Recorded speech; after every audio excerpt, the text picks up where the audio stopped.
zina dulu. Maka kalau Anda ke pengadilan agama Kristen, ya di pengadilan agama Kristen, orang-orang Kristen yang bercerai itu berarti mereka adalah pesina-pesina. Kenapa saya katakan begitu? Mohon maaf, saya harus keras. Karena di Kristen tidak boleh cerai. Boleh cerai dengan satu syarat, bersina. Kalau ada yang boleh cerai, harus bersina dulu. Maka saya katakan, Kristen-Kristen yang bercerai itu adalah para pesina, para pesina. Tolong bantah saya dengan dalil. Silakan. Oke, boleh ada yang mau ditambahin lagi Bapak Alif? Ya, Bentar, saya Bapak sedikit. Bapak Amin sedikit. Wijaya, bentar Bapak, supaya kita lebih nyaman, supaya Bapak Alif dulu kita bertanya, nanya-tanyakan dulu, apakah ingin ditambahkan lagi Bapak Alif? Oke, baik. Ya, terima kasih. Saya sedikit. Ya, memang kita sekarang, terima kasih Gurunda, kita langsung masuk ke materi bagaimana tertulis di kitab masing-masing. Tadi pun sudah ditegaskan bahwa tidak ada aturan membatasi dalam pernikahan. Namun yang saya baca pun di kitab kawan-kawan, boleh juga nanti disanggah, justru memberikan aturan bagaimana ketika dia punya istri lebih dari satu. Itu yang saya baca, bukan tentang membatasi berapa istri. Karena jelas sekali Yesus berkata tidak menghilangkan satu iota pun dari hukum Taurat. Itu kan jelas. Artinya hukum Taurat itu berlaku, dan di dalam hukum Taurat itu jelas sekali banyak bagaimana aturan ketika ya dia dalam berumah tangga itu lebih dari satu istri. Banyak sekali aturannya di situ. Contoh misal di Ulangan 21:15, di situ menjelaskan tentang bagaimana dia punya dua istri dan bagaimana dia mengatur dalam masalah pembagian harta waris. Ada aturannya, bukan tentang membatasi. Artinya, ketika kita membahas dari antara kedua keyakinan, maka kita ambil rujukan dari kitab kita masing-masing yang dimana di situ ada aturan. Ada aturannya. Atau contoh di Keluaran 21:10 juga di situ dikatakan jika tuannya itu mengambil perempuan lain, ia tidak boleh mengurangi makanan perempuan itu, pakaiannya dan persetubuhan dengan dia. Nah, ini kan aturan ketika dia punya istri lebih dari satu. Tuhanmu memberikan aturan, bukan tentang membatasinya. Nah, artinya ketika kita membahas dari segi sumber ya, aturan yang ada di kedua keyakinan kita, maka memang kita harus siap terima aturan-aturan itu. Di dalam Islam tadi sudah ditegaskan, fa in khiftum ala ta'dilu fawahidah. Jika kamu memang tidak sanggup untuk berlaku adil, maka cukup satu istri saja. Karena apa? Ada aturan yang ketat di dalamnya dalam hal poligami. Kan gitu ya. Boleh juga kawan-kawan Kristen nanti kalau memang keberatan bahwa ada aturan di dalam kitab Anda, terutama di kitab Keluaran, juga di Ulangan, ya itu dijelaskan apabila seorang mempunyai dua orang istri, yang seorang dicintai dan yang lain tidak dicintainya, dan mereka melahirkan anak-anak lelaki baginya, bagi istri yang dicintai maupun istri yang tidak dicintai, dan anak sulung adalah dari istri yang tidak dicintai, maka pada waktu ia membagi warisan harta kepunyaannya kepada anak-anaknya, tidaklah boleh ia memberikan bagian anak sulung kepada anak dari istri yang dicintai, merugikan anak dari istri yang tidak dicintai, yang adalah anak sulung. Tetapi ia harus mengakui anak yang sulung, dan seterusnya dan seterusnya. Aturannya diberikan, artinya ada kebolehan karena Tuhan menurunkan sebuah aturan. Baik, itu aja yang saya tambahkan. Terima kasih. Oke, terima kasih Bapak Alif dan Bang Alif ya, sama Bang Juma ya. Oke, sekarang kita bertanya lagi ke Mbak Amin, Pak Mozart, dan Bapak John. Adakah yang bisa disampaikan Bapak Amin? Terima kasih. Saya izin dulu.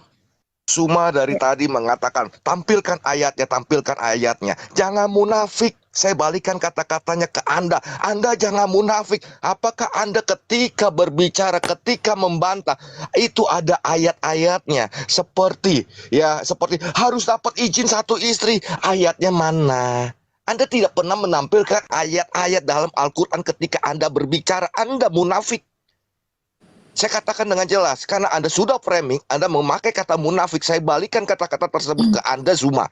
Anda munafik. Anda berbicara, menjelaskan, tetapi tidak memakai ayat-ayat di dalam Al-Quran. Sementara saya dari tadi, Mosad dari tadi, memakai ayat-ayat di dalam Alkitab. Jangan jadi manusia munafik, itu dilarang di dalam agama Islam. Jangan menjadi munafikun. Cuma gitu. Jadi jangan memframing seperti di Matius 19 yang tadi katakan, boleh kalian ini, tapi harus cerai dulu, harus zina dulu, baru kalian bisa kawin lagi. Sedangkan di Matius 19, ya Matius 19 ayat 8 dan 9 dijelaskan. Kata Yesus kepada mereka, karena ketegaran hatimu, Musa mengizinkan kamu menceraikan istrimu, tetapi sejak semula tidak demikian. Karena ketegaran hati manusianya itu, Musa mengizinkan, tetapi tidak demikian, kata Tuhan Yesus. Ayat 9-nya, tetapi aku berkata kepadamu, barang siapa menceraikan istrinya, kecuali karena zina, lalu kawin lagi dengan perempuan lain, ia berbuat zina. Nggak bisa. Dan banyak lagi ayat-ayat tersebut. Jadi jangan framing, karena ketegaran hatimu. Karena ketegaran hatimu. Yang menceraikan istrinya itu telah dianggap berzina. Menceraikan aja dianggap berzina. Apalagi menceraikan lalu kawin lagi. Itu berzina. Jadi jangan munafik. Dan yang tadi saya bilang, mana ayat harus izin istri? Kita ingat semua. Buka YouTube. Ustadz Abdul Somad ceramah. Kalau saya ada di sini, misalnya di luar negeri, saya sudah punya 4 istri. Saya pengen nikah lagi. Harus nikahi, harus ada atas izin istri. Nggak perlu katanya. Caranya bagaimana? Ceraikan satu, nikahin. Ada lagi, ceraikan satu, nikahin. Itu Ustadz Abdul Somad ceramah loh, Suma. Kamu bantah Ustadz Abdul Somad? Tidak perlu izin istri. Sekarang coba bawakan di dalam ayat Al-Quran, seperti Anda katakan, harus ada ayatnya di mana? Anda bantah saya, keluarkan ayat di dalam Al-Quran harus seizin istri.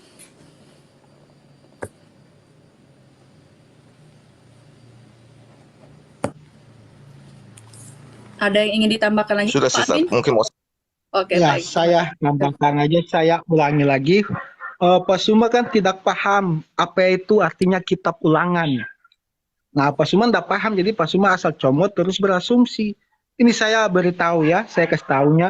Kitab ulangan adalah kitab khotbah Musa tentang ketetapan Tuhan yang turunkan pada kitab Keluaran, Imamat, dan Bilangan. Jadi itu Musa khotbah ulang. Jadi ke ayat-ayat dalam kitab ulangan semuanya terdapat pada kitab Keluaran, Imamat, dan Bilangan. Itu ada di situ. Nah, tadi Bang Suma mengambil dengan jelas ayat 20, ulangan 22, ayat 28. Kan sudah dikatakan, dia memaksa perempuan itu tidur dan keduanya kedapatan. Bukan lelakinya kedapatan meniduri perempuan. Keduanya kedapatan. Jadi itu keduanya sama-sama mau. Nah, karena keduanya kedapatan, laki-laki itu dicap telah memperkosa si wanita itu sehingga dia harus mengawini. Karena tidak boleh ada perzinahan. Tidak boleh laki-laki itu lalu asal-asal enak-enak lalu habis terus buang aja perempuan itu. Tidak boleh. Ketetapan Tuhan sangat jelas. Dan itu adalah khotbah Musa yang dia kutip dari Keluaran 22 ayat 28 dan 29. Jelas itu laki-laki itu membujuk. Jadi misalkan begini Pak Zuma, saya kasih contoh biar nalar Anda bisa tangkap. Jadi saya sama pacar saya. Nah, kalau saya pacaran sama pacar saya, terus saya nafsu nih pacar saya. Terus saya paksa dia, ayo sayang, kalau kamu cinta aku, kamu berikanlah segalamu itu kepadaku. Nah, lalu karena saya tinggal paksa-paksa perempuan itu, kalau kamu nggak mau kita putus. Nah, karena perempuan itu sudah dipaksa saya, dia berikan diri dia kepada saya. Kita berdua lakukan sama-sama suka. Dan kalau kedapatan, saya dianggap telah memperkosa wanita itu, walaupun dia telah memberi dengan sukarela keperawanannya dia itu, tetap saya dianggap memperkosa. Nah, kita kembali ke perceraian yang Pak Suma ambil di Matius 15 tadi, Pak Amin sudah sangat menjelaskan. Tuhan Yesus katakan itu karena ketegaran hati kita, manusia, dan itu dianggap dosa dalam Alkitab, bukan ketetapan. Dosa. Mau tahu kenapa dianggap dosa? Tadi Pak Amin juga sudah kasih ayat, saya tambahkan saja ayatnya. Kak Ica tolong bacakan di Lukas, kan? Lukas 16 ayat 18.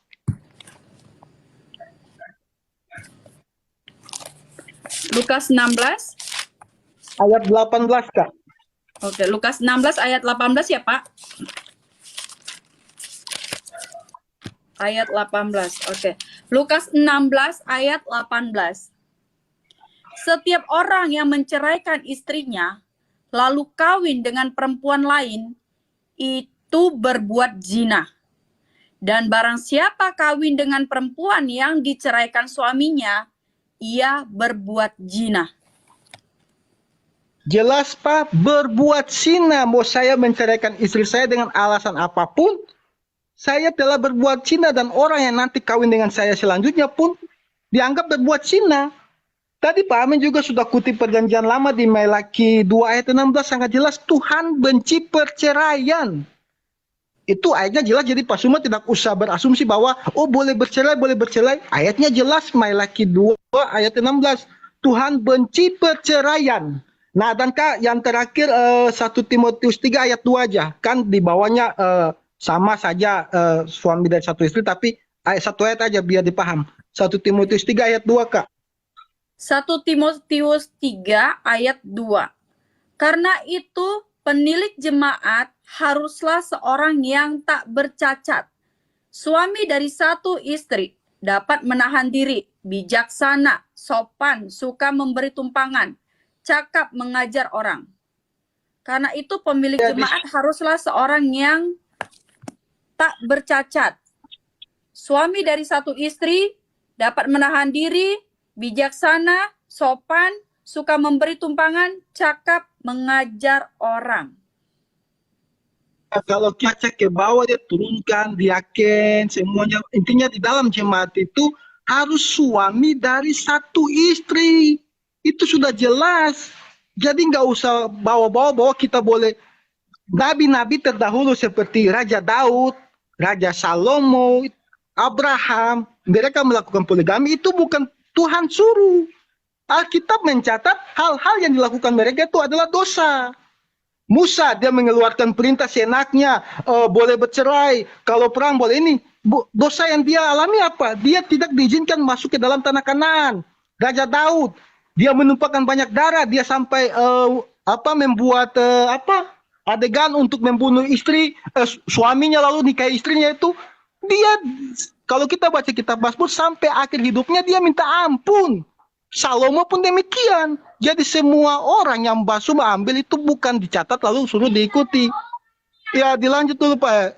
Ada tamu aku. Dilanjut Pak. Baik, boleh dilanjut Bapak John Peter Siagia? Iya, jadi ini tambahan kepada giliran kami ya. Satu lagi Bang. Iya. Bentar Bang.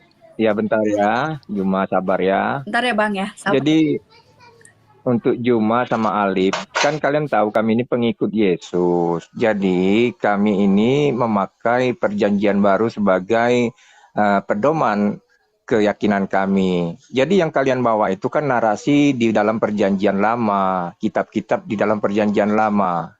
Nah, jadi kami tidak memandang hal itu sebagai suatu hal yang gimana ya saya bilangkan, karena keyakinan kalian itu bukannya mengikuti ajaran Yesus. Kalian itu berkiblat kembali kepada ajaran sebelum Yesus datang. Maka kalian itu membenarkan poligami. Padahal kedatangan Yesus itu ke dunia itu untuk meluruskan ajaran yang telah salah dilakukan oleh nabi-nabi sebelumnya. Jadi kedatangan dia itu mempertegas. Di ayat Matius 19 ayat 6 tadi udah dikatakan bahwa seorang laki-laki itu akan meninggalkan ibunya dan dia akan bersatu dengan seorang perempuan. Jadi kalimat yang tertulis di sana jelas apa yang telah dipersatukan. Jadi bukan apa yang telah diperduakan atau dipertigakan atau diperempatkan. Dipersatukan. Jadi sesuatu yang telah menjadi satu tidak bisa lagi menjadi 2, 3, 4, dan 5. Jadi jelas satu laki-laki untuk satu perempuan. Inilah yang dibilang satu ikatan yang diberkati Tuhan. Gitu Juma ya. Jadi jangan lagi balik kepada perjanjian lama. Itu tidak lagi berlaku setelah kedatangan Yesus. Ya. Apa yang dikatakan Yesus inilah yang kita ikuti sekarang. Oke, kurang lebih seperti itu ya. Sudah ya. Bisa dipahami ya. Baik. Baik, kita lanjut kembali ke Bang Zuma dan Bang Alif ya. Boleh silakan Bang Zuma. Terima kasih. Baik, makasih ya. Jadi inilah Kristen ya, teman-teman. Yesus difitnah kemudian untuk menghapus semua aturan Tuhan di dalam kitabnya Nabi Musa. Sementara Yesus mengatakan di dalam kitab saudara Lukas 16 nomor 17, lebih mudah langit dan bumi lenyap daripada setitik dari hukum Musa itu batal. Jadi teman Kristen lebih jago daripada Yesus. Yesus sendiri mengatakan lebih mudah langit dan bumi lenyap daripada setitik batal. Saudara katakan tidak berlaku lagi. Inilah yang saya katakan bahwasanya ketika Anda berbicara mengenai hukum, ya Kristen itu tidak tertulis hukumnya tapi bikin hukum sendiri. Hukum yang tertulis ditinggalkan, membuat kemudian hukum sendiri. Hukum dari mana? Hukum yang dibuat oleh penulis kitabnya sendiri. Hukum Tuhan ditinggalkan. Ya, tadi kembali kepada saudara Amin Wijaya mengatakan tidak boleh kalau tanpa izin istri. Bung, kalau ada orang menikah tanpa izin istri pertama, berarti dia nikah siri. Nikah siri dalam Islam itu nggak boleh. Rasulullah Muhammad SAW menyampaikan melalui Abu Musa radhiyallahu an, beliau mengatakan tidak sah suatu pernikahan tanpa seorang wali. Sementara wali ini wajib hukumnya kemudian tanpa uzur harus orang tua daripada wanita. Rasulullah Muhammad SAW bersabda, diriwayatkan oleh istrinya sendiri Siti Aisyah, beliau mengatakan wanita manapun yang menikah tanpa mendapati izin dari walinya, maka pernikahannya batil. Pernikahannya itu batil artinya tidak sah. Lalu kemudian Abu Hurairah meriwayatkan sebuah hadis bahwasanya Rasulullah Muhammad SAW bersabda, seorang wanita tidak boleh menikahkan wanita lainnya. Seorang wanita juga tidak berhak menikahkan dirinya sendiri, sebab sesungguhnya wanita pesina itu adalah seorang muslim yang menikahkan dirinya sendiri. Artinya tidak ada izin dari orang tua, dari wali. Nah, berbicara mengenai wali, seorang laki-laki ini harus punya izin. Orang tua mana yang kemudian orang tuanya, anaknya, orang tua mana yang mau memberikan anaknya menjadi istri secara sembunyi-sembunyi dari suami istrinya orang. Ini laki-laki sedeng yang terjadi kalau ada kayak begitu. Jadi saya katakan kepada saudara, menikah poligami itu, tujuan menikah dalam Islam itu adalah membuat istri ini bahagia. Apa dalilnya? Al-Quran menjelaskan, ya ayyuhalladzina amanu la yahillu lakum antarithun nisa karha. Itu jelas tuh. Wahai orang-orang yang beriman, tidak halal bagi kamu mewarisi perempuan dengan jalan paksa, dan janganlah kamu menyusahkan mereka karena hendak mengambil kembali sebagian dari apa yang telah kamu berikan kepadanya. Jadi tidak boleh. Wanita itu harus dibahagiakan, Bung. Karena dia harus dibahagiakan, maka seorang laki-laki tidak boleh kemudian melakukan pernikahan tanpa seizin istri. Kalau ada laki-laki yang menikah dengan tanpa seizin istrinya, berarti dia telah mencederai wanita tersebut, dan itu tidak boleh di dalam Islam. Tadi saya sudah bacakan dalilnya kepada saudara. Lalu kemudian di dalam Islam terkait dengan poligami, sekali lagi saya katakan, itu bukan ajaran baru. Islam datang mengatur, bukan Islam itu membawa sebuah konsep baru. Poligami yang saya katakan tadi, itu sudah dipercontohkan oleh nabi-nabi terdahulu. Saya sudah gambarkan kepada saudara bahwa Yesus itu berasal dari keturunan istri ketiganya Daud. Anda gak bisa bantah itu.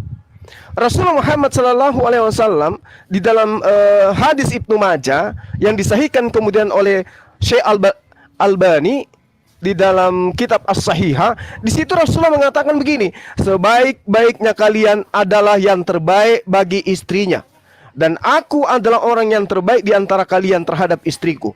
Lalu kemudian hadis riwayat Tirmizi dan Ibnu Majah juga menerangkan, Rasulullah Muhammad SAW itu bersabda, orang yang imannya paling sempurna di antara kaum mukminin adalah orang yang paling bagus akhlaknya di antara mereka, dan sebaik-baiknya kalian adalah yang terbaik akhlaknya terhadap istrinya.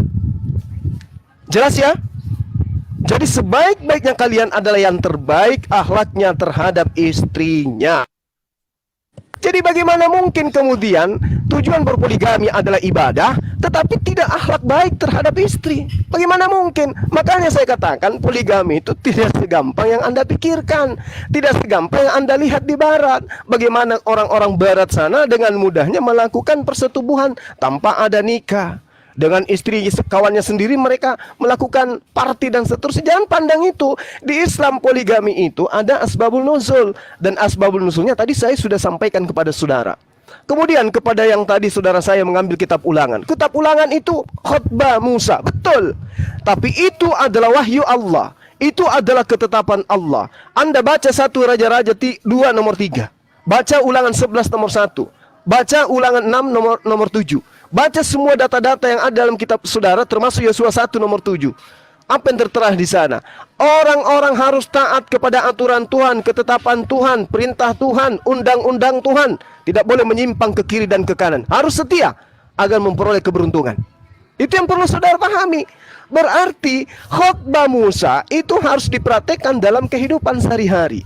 Tidak bisa kemudian dikatakan, oh itu kan tidak berlaku lagi, karena itu kan pada masanya Nabi Musa, sekarang nggak lagi. Siapa bilang? Itulah kalian. Kalian membantah perintah Tuhannya untuk kemudian mengambil perintah manusia. Makanya Yesus mengatakan dalam Yohanes 8:44, iblislah yang menjadi bapakmu dan kamu mau mengikuti keinginan-keinginan bapakmu. Atas keinginan siapa kalian menghilangkan perintah-perintah Tuhan dalam kitabnya Nabi Musa? Atas perintah siapa? Sementara Yesus mengatakan, lebih mudah langit dan bumi lenyap daripada setitik dari hukum Taurat itu batal. Bapak Paulus mengajarkan kalian, dengan matinya Yesus di atas tiang salib, dia telah membatalkan hukum Taurat beserta segala ketetapan yang ada di dalamnya. Artinya Anda lebih mengikuti keinginan Bapak Paulus. Inilah yang Yesus katakan, iblislah yang menjadi bapakmu dan kau mau melakukan keinginan-keinginan bapakmu. Yesus juga menegaskan di dalam Matius 5, barang siapa yang menghilangkan setitik pun dari hukum Taurat, meskipun yang paling terkecil, maka dia akan menempati tempat terendah alias neraka di dalam kerajaan Tuhan. Siapa yang menghilangkan itu? Kalian. Kalian menghapuskan aturan-aturan mainnya Tuhan. Kalian yang mengatakan, oh itu pemerkosaan, itu tidak lagi berlaku, dan seterusnya. Padahal kata Tuhan di dalam kitabnya Nabi Musa, aturan Tuhan itu kekal untuk selama-lamanya. Jadi saya belum mendapatkan dari teman-teman cukup satu istri layaknya di dalam Islam.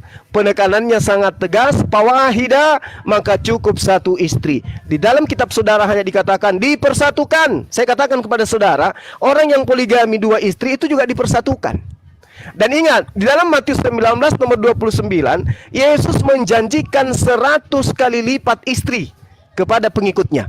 Ya mungkin saudara tidak tahu karena saudara tidak ngerti original teks.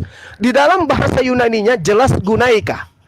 Yesus menyebut di situ gunaika. Yesus telah menjanjikan 100 kali lipat istri kepada pengikut-pengikutnya, bukan kepada penyembah-penyembahnya. Kalau Anda kan penyembah, bukan pengikut.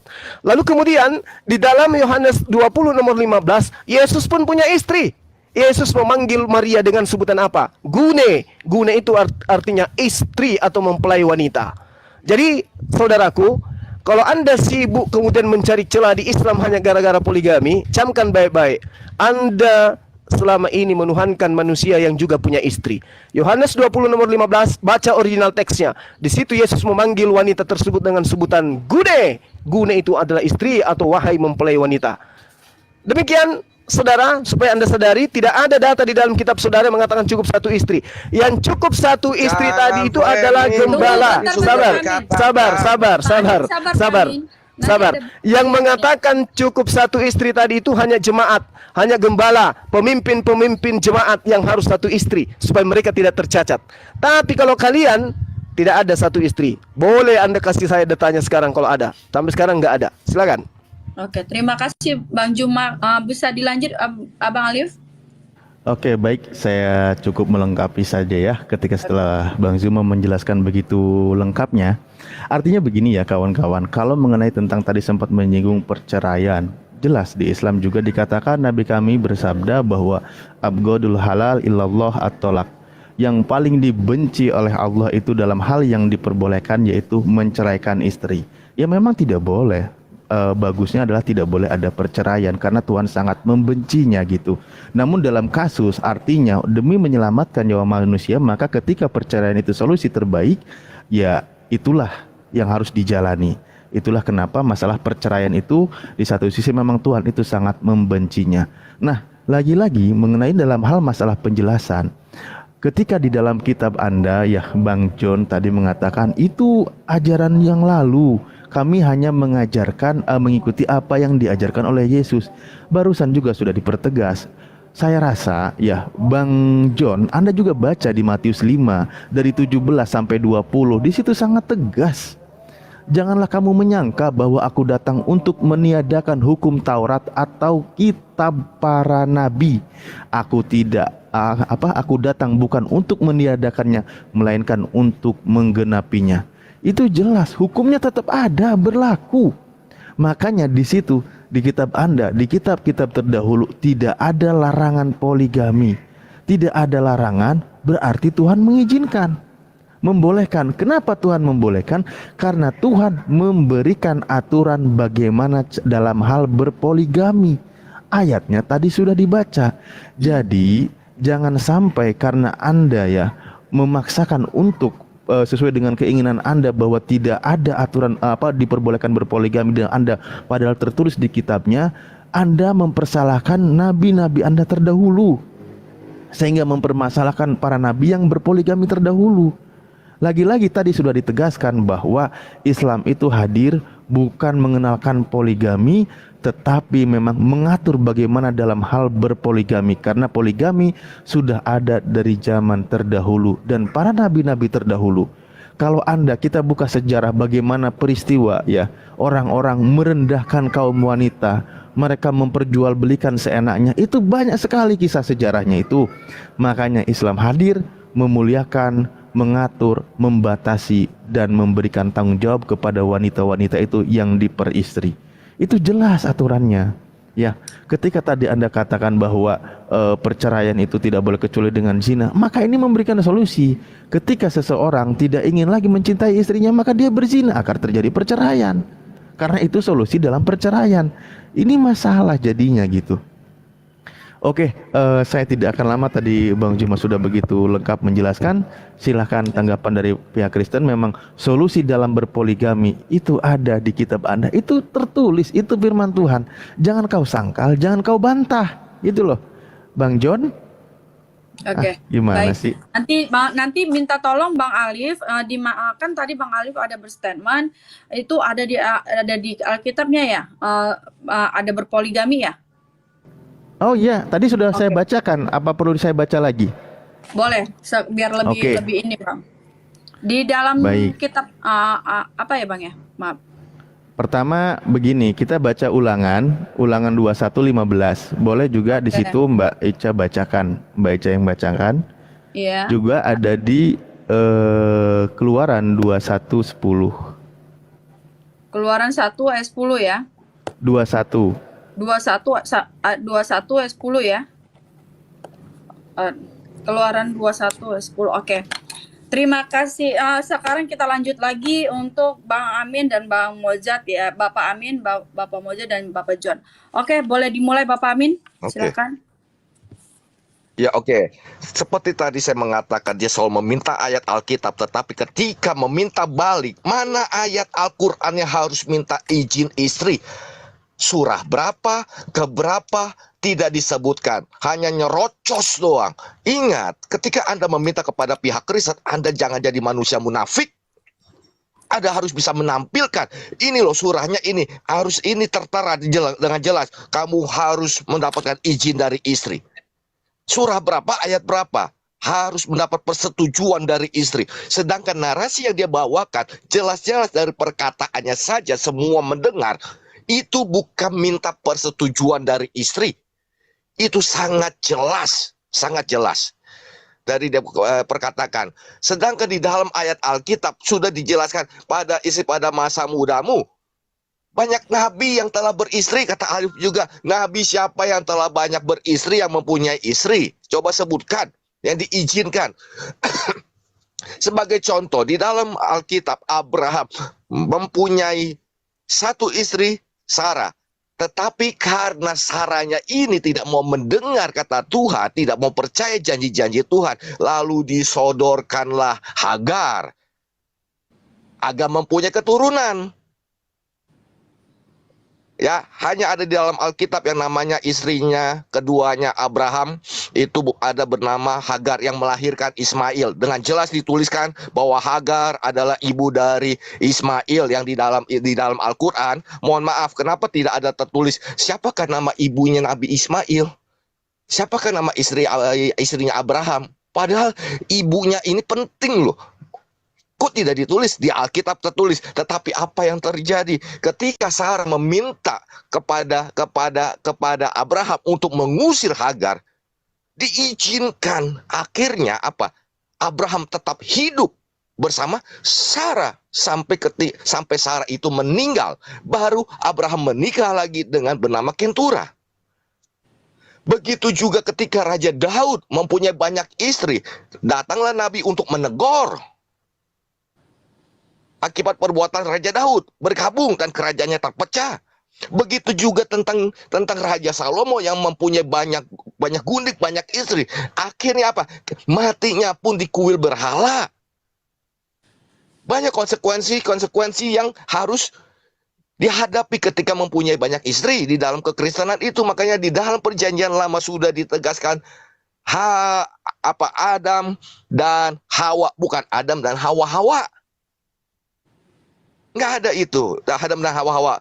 Yang selanjutnya yang saya mau katakan, bahkan di dalam perjanjian lama, Israel diibaratkan suatu bangsa yang hidupnya telah berzina dan tidak setia kepada satu istrinya. Artinya bangsa Israel itu menyembah Allah-Allah yang lain, bukan Allah yang dikenal pada zamannya Nabi Musa. Aku adalah aku. Israel condong kepada Allah-Allah lain. Dibilangnya apa? Israel telah berzina. Dia tidak setia. Diibaratkan tentang penyembahan kepada Allah-Allah lain. Diibaratkan itu hubungan terhadap suami dan istri yang tidak setia kepada pasangannya yang satu itu. Itu di dalam Alkitab jelas. Yang saya mau bantah lagi, Yesus datang untuk menggenapi hukum Taurat. Artinya kalau Yesus tidak datang, apakah hukum Taurat itu tergenapi? Namanya aku datang untuk menggenapi.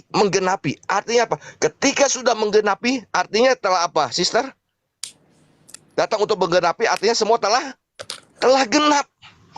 Telah genap semuanya. Termasuk ketika hubungan pribadi kita dengan Tuhan itu terputus, lalu diadakan korban. Harus membakar kurban. Pada zaman Abraham juga ada kurban, memalingkan hubungan darah dengan harus adanya darah yang dikurbankan dari darah hewan. Ini pun kurban pada zaman Abraham, kurban itu dibakar sampai habis. Tidak tersisa. Kurban pada zaman Abraham, kurban bukan yang untuk dibagi-bagikan kepada orang banyak, tetapi dipersembahkan kepada Tuhan. Kurban. Ada darah yang harus dikorbankan. Itu harus dibakar sampai habis. Bukan dagingnya untuk dibagi-bagikan kepada orang. Itu sangat jelas. Jadi Yesus datang untuk menggenapi dengan darahnya sendiri. Kalau Yesus bilang sudah digenapi, artinya sudah datang untuk menggenapi, artinya hukum Taurat itu sudah genap. Sister, tolong bacakan Lukas 16 ayat 16. Saya bantah berdua ini, si Suma sama si Alif. Lukas, sampai kapankah hukum Taurat itu berlaku? Hukum Lukas 16 ayat 16. Lukas 16 ayat 16. Lukas 16 ayat 16. Hukum Taurat dan kitab para nabi berlaku sampai kepada zaman Yohanes. Dan sejak waktu itu kerajaan Allah diberitakan dan setiap orang menggagahinya, berebut memasukinya. Betul lah Bang Ami? Jadi Yesus datang untuk menggenapi ya, artinya sudah genap. Apalagi ketika di kayu salib itu sudah digenapi, ada darah, memulihkan hubungan manusia dengan Tuhan. Ada darah. Hukum Taurat itu berlaku sampai zaman Yohanes. Itu terbantah dengan ayat. Sudah terbantah dengan ayat, ya. Tadi saya sudah jelas, mungkin Mozart mau teruskan, mau tambahkan gitu. Dan saya minta ayatnya di dalam Al-Qur'an, menikah harus ada izin daripada istri. Ayatnya di mana?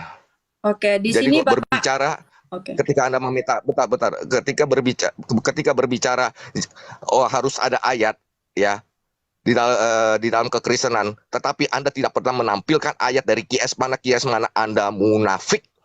Thank you, sister. Silakan, Mozart. Oke, di sini Bapak Amin meminta ayatnya ya, meminta ayatnya ya Bapak Juma dan Bapak Alif ya. Oke, kita lanjut Bapak Mozart, boleh bisa ditambahkan?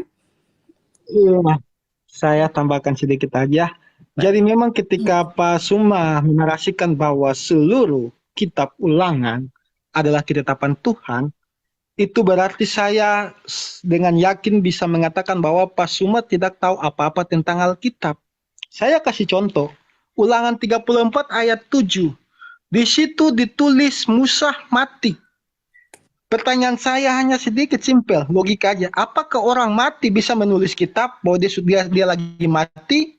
Dan apakah orang mati itu juga merupakan ketetapan Tuhan? Kan tidak. Jadi tadi Pak Suma ambil kitab ulangan ini saya kasih biar Anda belajar. Kitab ulangan adalah memang betul kitab khotbah Musa yang dikanonisasi oleh Yosua. Lanjutannya ada di kitab Yosua. Itu biar Anda paham. Anda tidak tahu apa-apa tentang ketetapan Tuhan. Ketetapan Tuhan dalam perjanjian lama itu jelas terdapat pada Keluaran dan Imamat. Kalau dalam bilangan itu tentang cara peribadatan, itu sudah sangat jelas. Tidak ada di luar itu yang merupakan ketetapan Tuhan dalam Taurat. Dalam Kejadian, kitab Taurat pertama, itu bukan ketetapan Tuhan, tapi itu menceritakan tentang apa? Pertama kali Tuhan menciptakan langit dan bumi, pertama kali manusia jatuh ke dalam dosa, apa yang dilakukan sampai zaman Musa. Itu bukan ketetapan Tuhan, itu ada kejadian-kejadian. Jadi kalau Anda mengatakan bahwa 5 kitab Musa adalah ketetapan Tuhan, berarti Anda minim ilmu dalam Alkitab. Itu saya dengan tegas. Dan yang kedua, Anda mengatakan gone, bahasa Yunani artinya istri, tidak usah membodoh-bodohi dayang-dayang Anda di bawah yang memang tidak tahu apa-apa, Pak. Gone bahasa Yunani itu bisa diterjemahkan dalam bahasa Indonesia itu perempuan, ibu, dan istri. Kalau dalam Yohanes yang tadi Anda ambil, Anda mau mengatakan bahwa terjemahan gone itu bukan bermaksud perempuan tapi bermaksud istri, kita lihat terjemahan bahasa Inggris dan Ibraninya. Orang Inggris itu yang King James saja dia terjemahkan bukan istri, tapi perempuan. Ibrani pun demikian. Jadi Anda tidak usah membodoh-bodohi dayang-dayang Anda di bawah itu. Karena gone itu bukan hanya bisa diartikan untuk istri. Kata gone itu pertama itu perempuan, ibu, istri. Nah, tetapi lihat konteksnya. Karena kalau misalnya gone yang tadi Anda ambil adalah memang diterjemahkan istri yang mengatakan Yesus punya istri, berarti dalam terjemahan King James harus menulis wife. Tapi apa yang King James tulis? Kan bukan wife. Lalu kalau memang Yesus punya istri, siapa yang ngaku turunannya Yesus sampai detik ini? Contoh baginda Nabi Muhammad punya keturunan dikatakan Habaib. Kalau memang ada Yesus punya keturunan, pasti juga sampai sekarang mungkin dinamakan Yesaib atau apapun kan yang mengaku keturunan Yesus. Tapi toh dari abad pertama tidak ada yang pernah mengaku anaknya Yesus atau istrinya Yesus. Itu hanya akal-akalan Anda aja untuk membuat bahwa Yesus seolah menikah seperti Nabi Anda. Tetapi pada kenyataannya tidak. Dan sudah dijelaskan soal kata dipersatukan. Alkitab sangat jelas mengatakan bahwa anak, contohnya seperti Galatia 4 ayat ke-22 yang menceritakan tentang Abraham, dia berpoligami dengan Sarah.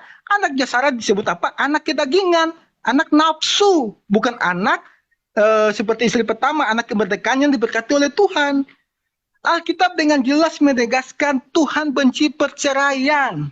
Mau mengatakan bahwa nabi-nabi dulu menikah, itu bukan Tuhan suruh, Pak. Mana ada ayat dalam Alkitab, hai Abraham, kawinlah dengan Hagar. Hai Daud, kawinlah dengan 1000 gundik. Enggak ada. Itu dosa mereka lakukan. Dan itu tidak dibenarkan oleh Tuhan. Kalau dibenarkan oleh Tuhan, kenapa Musa dia tidak disuruh masuk dalam tanah perjanjian, padahal dia membawa bangsa Israel. Daud, dia raja yang dipilih Tuhan, kenapa dia tidak dibolehkan untuk bangun bait Allah? Salomo, banyak dosa-dosa yang mereka lakukan. Contoh yang Anda bilang, Lot juga, dia kawin dengan anak-anaknya, anak-anaknya sendiri tidur. Loh, keturunan-keturunan mereka kan jadi bangsa-bangsa yang hancur, yang dikutuk Tuhan. Jadi memang itu hal yang bukan dibenarkan Tuhan. Itu dosa yang Alkitab tulis untuk kita dapat belajar bahwa kalau kita melakukan dosa, kita kawin banyak, dampaknya seperti Daud, dampaknya seperti ini. Itu tidak boleh. Nah, jadi tidak ada ayat dalam Alkitab yang menyuruh para nabi menikahi lebih dari satu kali. Itu aja dari saya, Bu. Oke, baik. Terima kasih Bapak Mozart untuk penjelasannya. Oke, boleh apa ada yang mau ditambahi Bapak John atau? Saya tambahkan dikit lagi.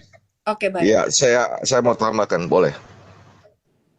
Ya, alangkah lucunya Bang Suma ini. Dikala semua umat Islam kebanyakan mengatakan, baik di Rumikana, di rumah manapun, menyamakan bahwa Nabi Isa itu adalah Yesus Kristus. Tetapi Suma ini sangat lucu mengatakan, Yesus itu menikah. Ini kan sangat lucu. Sedangkan di kalangan umat Islam mengatakan bahwa Nabi Isa itu tidak menikah. Ini kan namanya munafik.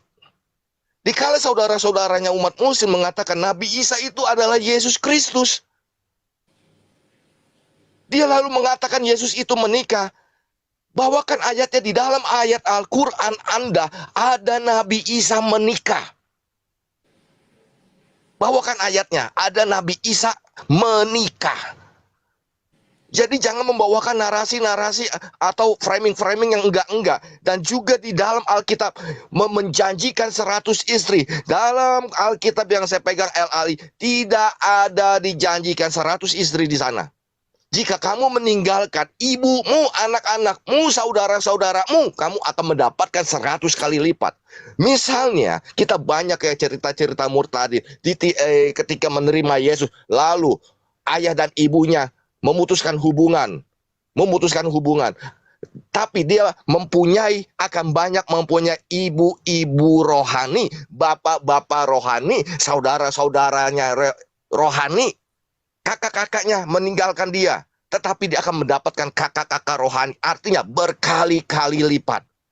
Bagaimana mungkin ya kalau diartikan seperti pemikiran Juma yang sesat, seperti akan mendapatkan 100 istri, sedangkan di situ akan mendapatkan saudara-saudara.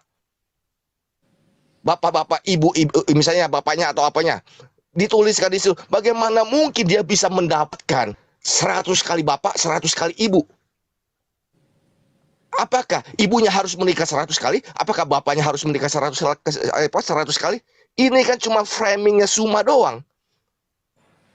Framingnya Suma. Sedangkan ayat itu barang siapa yang meninggalkan ayah atau ibunya atau saudara laki-lakinya karena memberitakan Injil, ia akan mendapatkan 100 kali lipat. Kalau argumennya dibilang menjanjikan istri 100 kali lipat, harus mendapatkan 100 ayah, 100 ibu, 100 saudara. Apakah itu dapat diartikan ketika orang yang memberitakan Injil itu ya akan mendapatkan 100 bapaknya, artinya ibunya harus menikah 100 kali? Atau mendapatkan bapaknya harus menikah 100 kali? Kan enggak. Itu hanya framing jahat dari Bang Suma saja. Jadi jangan suka main framing. Tunjukkan di mana harus ada izin istri dari ayat Al-Quran. Ingat, harus pakai ayat. Kedua, ya, di mana ayatnya di dalam Al-Quran ada Nabi Isa menikah. Cukup, sister.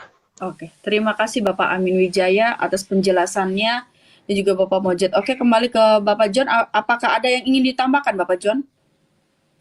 Jadi sedikit tambahan, Sister. Baik. Jadi itu udah melebar sebenarnya pembahasan, fokusnya itu kan tentang poligami, pengajaran tentang poligami. Kami tidak menampik fakta di Perjanjian Lama kalau nabi-nabi terdahulu itu melakukan hal-hal poligami. Nah, tetapi dengan kedatangan Yesus ini kan sudah diluruskan. Kembali ke fitrahnya, katanya, istilahnya itu dipakai kalau kalian itu. Kembali ke habitatnya. Yaitu di mana Adam itu diciptakan untuk satu orang istri.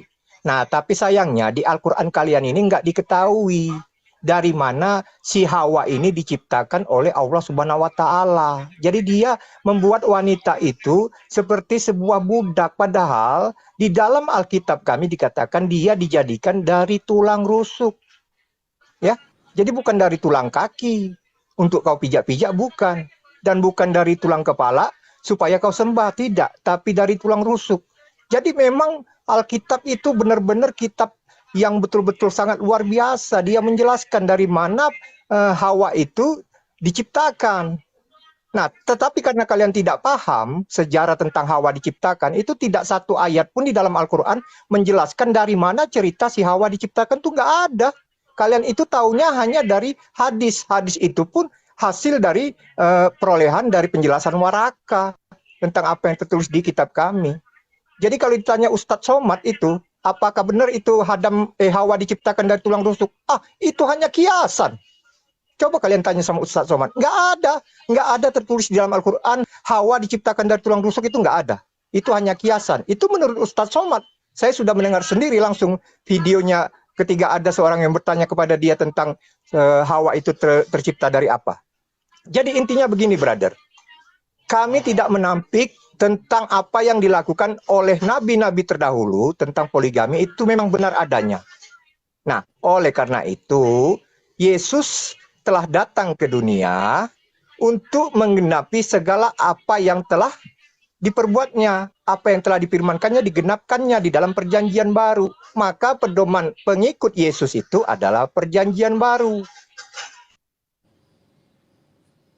Perempuan itu, perkawinan itu adalah pernikahan janji kudus antara seorang laki-laki dan perempuan. Jadi tidak boleh dicemari dengan adanya pihak kedua.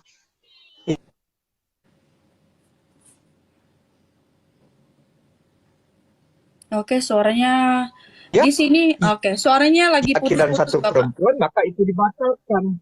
Oke. Ya, oke, dilanjut. Suaranya putus-putus, Bapak. Bisa lebih tegas lagi untuk memperjelaskannya, Bapak John? Terima kasih. Sudah? Apakah sudah selesai untuk memperjelaskannya, Bapak John? Jaringan saya kurang berkenan, sister. Silakan dilanjut. Oke, baik. Kita sekarang lanjut ke Bang Juma dan Bang Alif ya, untuk menanggapi dari penjelasan Bapak Amin, Bapak Moza, dan Bapak John. Oke, boleh dilanjut Bang Juma atau Bang Alif, dipersilakan. Terima kasih. Apa Bang Juma dulu atau Bang Alif, silakan. Silakan Bang Zuma dulu, mungkin mau duluan. Nanti Oke. juga mungkin saya sekitar 20 menit lagi mau masuk duhur. Oke, baik Bang Alif. Oke, Bang Juma, apakah lagi ada di tempat atau lagi ini ada Halo. sesuatu? Gurunda jauh dari perangkat, cek. Iya, mungkin Kalau signal lagi kurang Ya udah. bagus. Ya, Oke, siap. Tepat Baik. dong. ya, silakan. Oh ya, duluan. Oke, baik.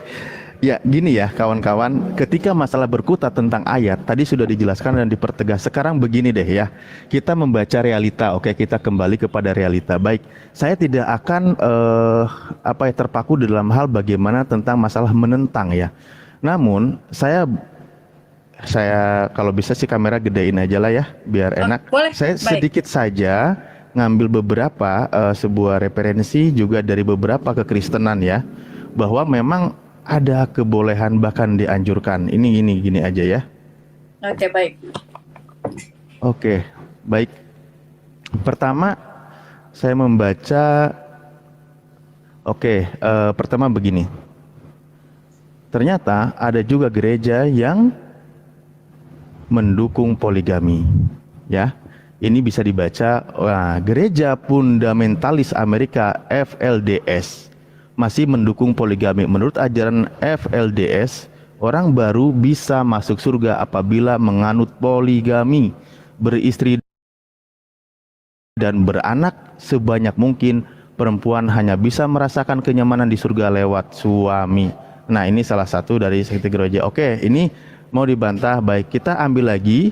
Ya, di sini di BBC News, saat ulama berpoligami dimarahi istri dan jadi perdebatan nasional. Namun di sini pembahasannya juga bahwa tentang masalah ajaran poligami, membahas contoh di sini ya, bagaimana praktek poligami ilegal banyak di negara. Pada Juli lalu, 2 pemimpin agama Kanada dinyatakan berasal dari Mahkamah Agung karena melakukan poligami. Washington Blackmore, mantan uskup di gereja fundamentalis, ini kepanjangannya ya, FLDS, menikahi 24 perempuan dan mantan saudara iparnya menikahi 5 perempuan. Nah ini ada nih kayak gini nih. Makanya kalau kita membahas tentang realita, praktek itu berjalan. Saya buka lagi, masih tentang BBC News Indonesia. Pendiri gereja Mormon pun punya puluhan istri. Nah ini loh, kayak gini-gini kan ada realitanya. Kenapa? Ada di kitab sucinya. Nih, gereja Mormon mengaku untuk pertama kali bahwa sang pendiri Joseph Smith memiliki istri banyak. Dalam Asia yang diterbitkan di situs mereka, gereja Mormon mengatakan perkiraan kasar jumlah istri Smith berkisar antara 30 sampai 40, termasuk perempuan yang berusia 14 tahun dan wanita lain yang telah menikah. Nah ini kan dibahas lagi nih tentang masalah praktek-praktek poligami yang ada. Lalu juga kita lihat lagi nih. Nah ini jawaban ini juga yang punya gini ya. Ini malah menarik di sini. Ini jawaban.com. Seruan bagi gereja agar mau terima pria Kristen yang berpoligami. Siapa di sini? Budi Marpaung, official writer.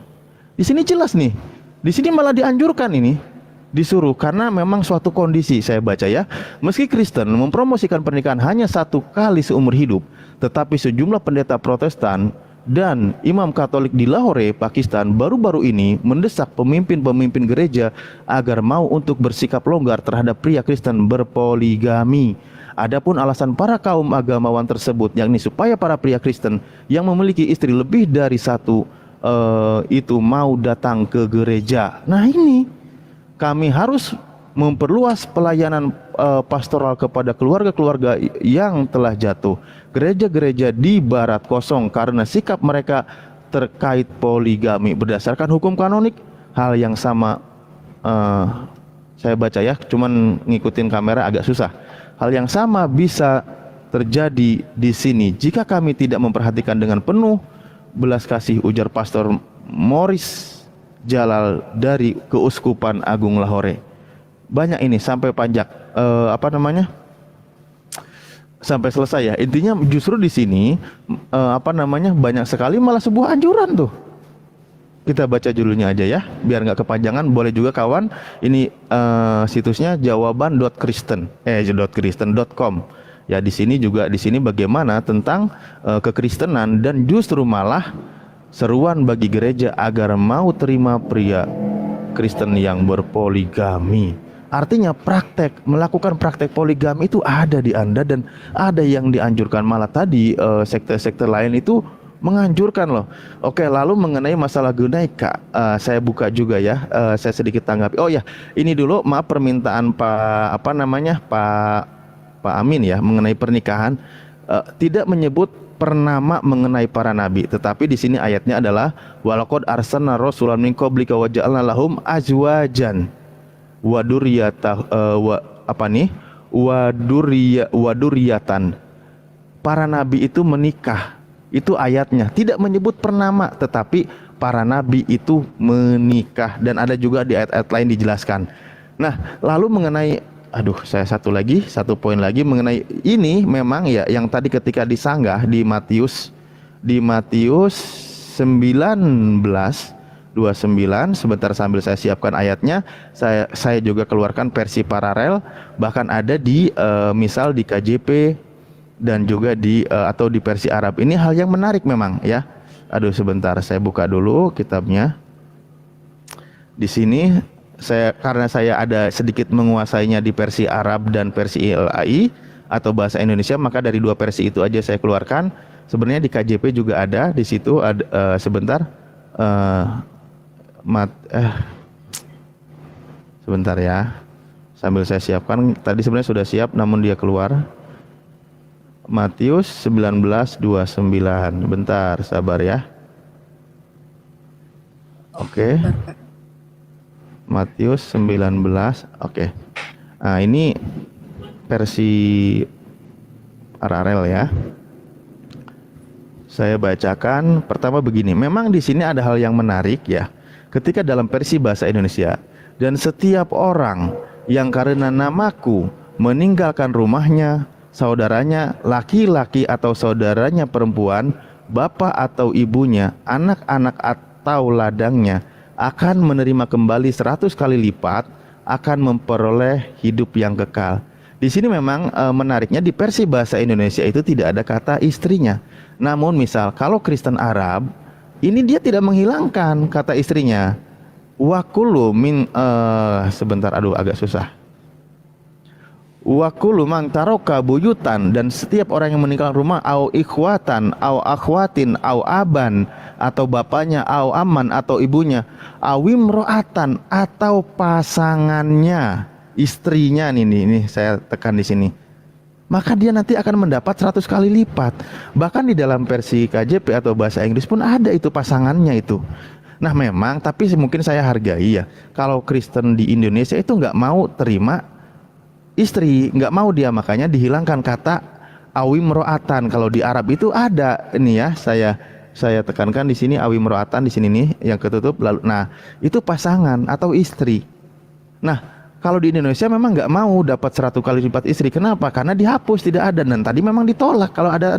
Jadi nanti kalau kawan-kawan Kristen laki-laki dapat 100 kali lipat istri itu dia nggak mau.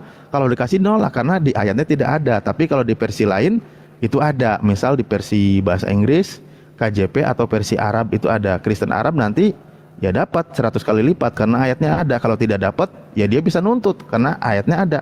Kalau di Kristen Indonesia mungkin dia tidak, kalau dikasih dia harus nolak karena apa? Ayatnya tidak ada gitu. Ya, saya bukan asumsi ya, ini tertulis di kitab Anda gitu. Dan itu silakan, saya juga tadi menjelaskan tentang bagaimana praktek poligami itu ada di kekristenan, bahkan ada yang menyarankan, menganjurkan. Terima kasih. Lanjut Gurunda, maaf kepanjangan.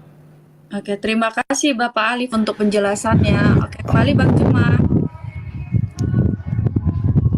Iya, cek suara saya nggak putus-putus kan? Enggak, Bang. Cek. Bisa. Iya. Oke. Jadi gini, Saudara Amin Wijaya, Anda harus tahu, hukum di Islam itu sumbernya ada dua, Al-Quran dan Hadits. Al-Quran sudah menjelaskan di dalam surah Ar-Rum ayat 21, Allah menciptakan laki perempuan berpasang-pasangan. Itu surah Ar-Rum ayat 21. Kemudian terkait dengan izin,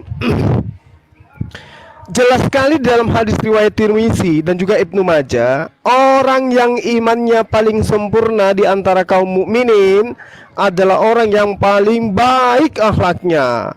Dan sebaik-baiknya kalian, yang paling baik akhlaknya adalah yang baik akhlaknya terhadap istrinya.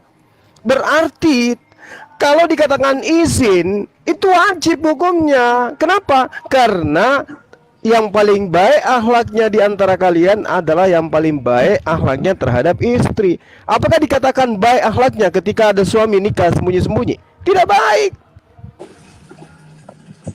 Dituntut berakhlak baik kepada istrinya. Oleh karena itulah kemudian harus izin. Kalau tidak izin, Pak Amin Jaya, maka jatuhnya kepada apa? Kepada nikah siri. Nah, kalau jatuh kepada nikah siri, Islam pun itu tidak membolehkan. Tidak sah satu pernikahan tanpa seorang wali. Itu sudah saya jelaskan di awal.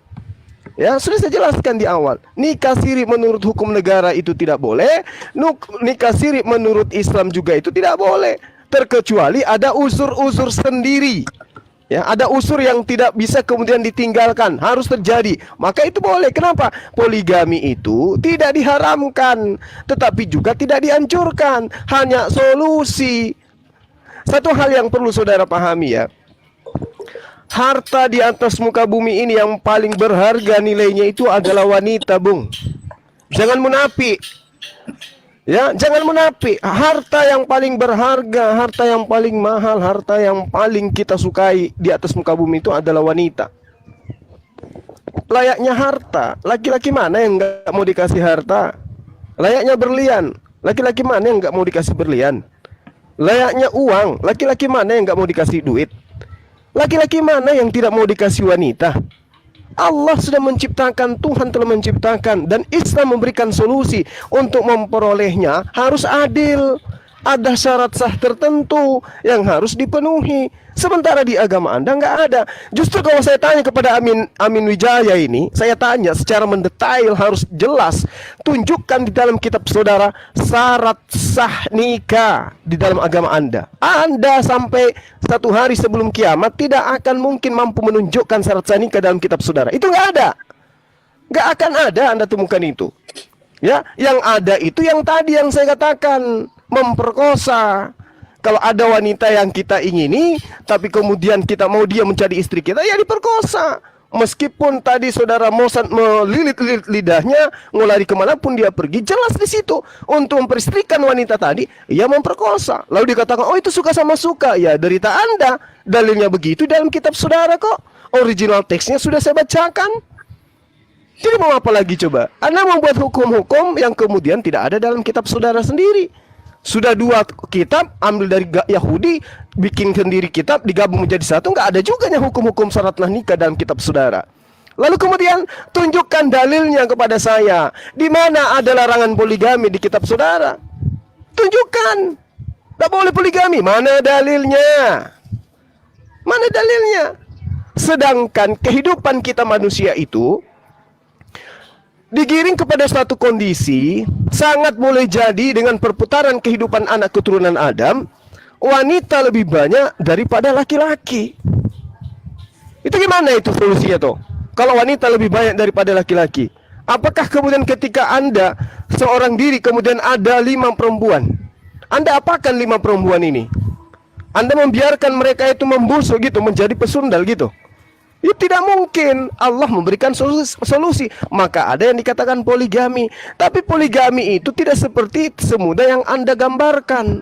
Al-Quran menjelaskan, wa min ayatihi an khalaqalakum min anfusikum azwaja litaskunu ilaiha wa ja'ala bainakum mawaddatan wa rahmah. Inna fi dzalika laayatin liqaumin yatafakkarun. Jadi kita dicipta untuk berpasang-pasangan. Itu dalilnya jelas dalam Al-Quran. Tapi ketika ada seorang laki-laki yang ingin berpoligami, ingin menikah lagi, maka kejadiannya harus kemudian mendudukkan akhlak terbaik terhadap istrinya. Apa akhlak terbaik itu? Salah satunya adalah izin. Apakah dikatakan orang itu kemudian akhlaknya baik kepada istrinya ketika dia menikah siri? Tidak. Sementara hadisnya diriwayatkan Tirmidzi dan Ibnu Majah, seorang suami sebaik-baiknya di antara mereka adalah yang akhlaknya yang paling baik terhadap istrinya. Itu bong izinnya. Nah sekarang mana dalilnya di kitab saudara pelarangan poligami? Ada enggak? Tunjukkan kepada saya. Mana larangan poligaminya? Enggak. Tidak akan Anda temukan. Lalu kemudian terkait dengan Yesus, sekali lagi saya katakan, kenapa di 3 teman saya Kristen ini tidak mau menyinggung Yohanes 20 nomor 15? Yesus beristri. Kenapa Anda nggak nyangga itu? Coba. Yesus beristri. Yesus memanggil istrinya Gune. Makanya di dalam kitab saudara, Yesus itu dipertontonkan, diciumi kakinya oleh Maria, diminyaki oleh Maria, rambutnya lagi tuh yang diurapi, diminyaki. Kenapa seperti itu? Karena dia istrinya. Wanita pertama yang ke makamnya Yesus ketika dia dikuburkan dalam cerita kitab saudara, yang datang Maria. Kenapa Maria? Yang minta kepada Pilatus untuk diturunkan jenazahnya dari tiang salib siapa? Maria. Kenapa Maria begitu ngotot? Ya karena dia istrinya. Apa pembuktiannya? Baca kitab saudara. Matius 19:29, Yesus menjanjikan 100 istri. Kemudian dalam Yohanes 20:12, Yesus memanggil Maria dengan sebutan istri. Jadi mau lari kemana Anda? Mau lari kemana? Yesus itu adalah hasil dari poligami. Coba bayangkan kalau Daud tidak berpoligami, kira-kira Yesus itu ada enggak? Saya tanya dulu kepada Pak Amin Wijaya ini.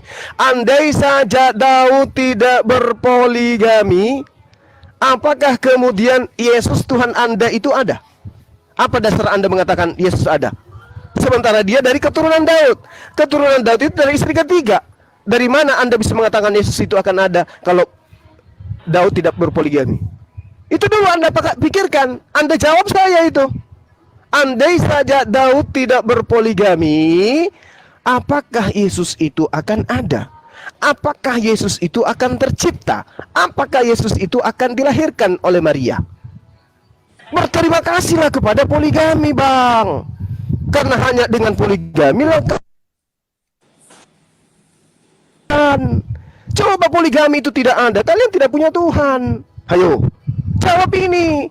Dan yang parahnya lagi adalah kalian menghujat poligami wanita, tapi kalian tidak menyadari kalian mempoligamikan Tuhan. Bapak satu-satunya Tuhan, Anda tambah dengan 2 Tuhan, Anda berpoligami. Poligamikan Tuhan. Lebih baik poligamikan istri daripada poligamikan Tuhan. Dan itu ada dalam agama Anda. Kapan sadarnya? Jangan munafik. Anda memiliki Tuhan bernama Yesus dari anak Maria, itu dari istri ketiganya Daud. Ayo, mau lari kemana Anda coba? Jadi berdamailah bahwa poligami itu adalah solusi yang diberikan oleh Tuhan kepada laki-laki, akan tetapi syarat-syaratnya berat. Jangan seperti orang di barat. Ya, istrimu istriku, anakku anakmu, tetanggaku tetanggamu. Jangan seperti mereka. Bahkan sampai mereka itu saking puasnya dengan wanita-wanita lain, mereka sekarang itu beralih kepada sesama jenis, gitu loh. Apa penyebabnya itu? Karena tidak ada acuan di dalam kitabnya, nggak ada. Syarat sah nikahnya apa? Nggak ada. Syarat sah nikah nggak ada. Coba Anda tunjukkan kepada saya. Kalau buat Pak Amin Wijaya ya. Jadi seorang munafik itu ya sadar-sadar sedikit lah. Demikian sementara, silakan.